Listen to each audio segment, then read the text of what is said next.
Bonjour à tout le monde, nous sommes aujourd'hui le lundi 2 mars. On va parler des énergies de la semaine avec le lundi, le tarot nous dit.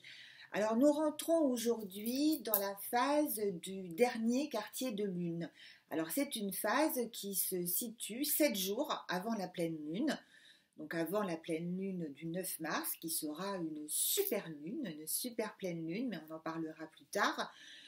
Donc cette phase, c'est une phase plutôt dynamique, très punchy, parce que c'est un bon moment qui nous donne beaucoup d'énergie et surtout qui va stocker l'énergie. Donc c'est pas l'énergie, pof, un coup de sang comme ça éphémère, c'est l'énergie qu'on va emmagasiner et qu'on va réussir à transcender, à en faire quelque chose.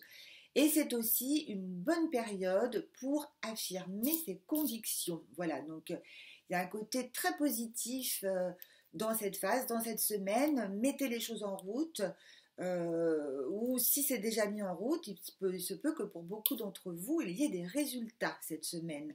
Donc c'est plutôt pas mal. Alors surtout que c'est pas évident parce que nous sommes dans la phase poisson.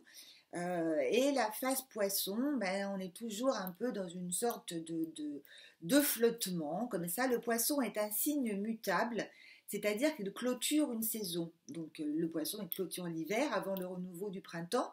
Donc comme chaque cycle mutable, c'est intéressant de laver, de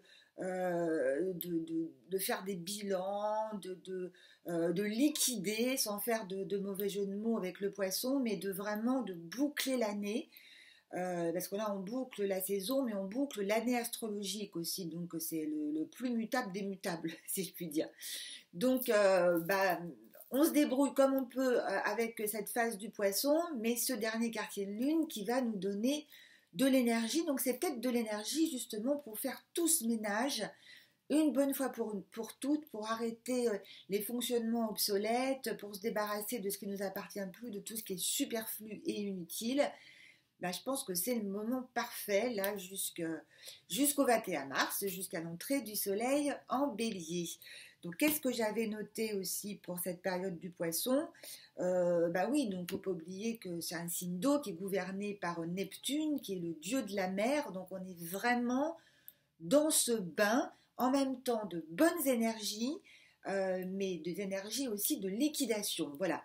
Donc pour illustrer nos amis les poissons et ce dernier quartier de lune avant la pleine lune, le mat qui nous apprend à lâcher prise, qui nous apprend à aller de l'avant.